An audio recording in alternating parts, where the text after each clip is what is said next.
اسی طرح رجب کے مہینے کے روزوں کے بارے میں بھی مختلف روایات آئی ہیں.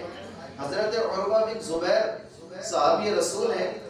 ان سے حضرت عروہ بن زبیر نے حضرت ابن عمر سے پوچھا کیا نبی پاک علیہ الصلوۃ والسلام رجب کے اندر بھی روزے رکھتے تھے؟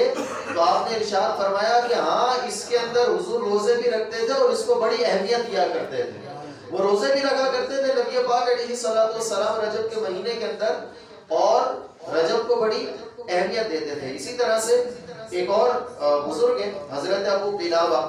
یا ابو قلابہ کہتے ہیں کہ نبی پاک علیہ الصلوۃ والسلام کیا وہ عمل ذکر کرتے ہیں کہ حضرت ابو قلابہ نے کہا کہ نبی پاک علیہ الصلوۃ والسلام رجب کے اندر روزہ رکھا کرتے تھے، اور جیسا بھی پیچھے والی روایت آئی کہ روزوں کی بڑی اہمیت بیان کرتے تھے. رجب کو ایک اور بڑی پیاری فضیلت بیان کی گئی. حضرت انس بن مالک رضی اللہ تعالیٰ عنہ سے روایت ہے کہ جنت کے اندر ایک نہر ہے جس کا نام رجب ہے. جنت کے اندر ایک نہر جس کا نام رجب ہے، اس کا پانی دودھ سے زیادہ سفید اور شہد سے زیادہ میٹھا. جس نے رجب کا ایک دن کا روزہ رکھا، اللہ تعالیٰ اسے اس نہر سے پانی پلائے.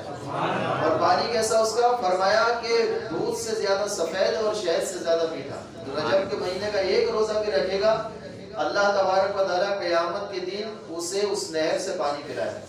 تو روزے رکھنے کی بڑی اس کی فضیلت ارشاد ہوئی. اور جیسا کہ ہم یہ کہہ رہے ہیں کہ موسم اچھا ہے تو آپ کو آسانی ہو، چھٹی والا دن ہو کوئی، تو اس کا روزہ رکھیں، بڑی فضیلت اس کی وارد ہوئی ہے.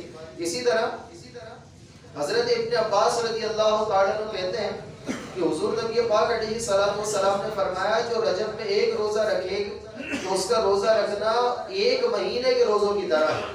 جو رجب کے مہینے میں 7 روزے رکھے گا تو اس پر دوزخ کے 7 دروازے بند کر دیے جائیں گے.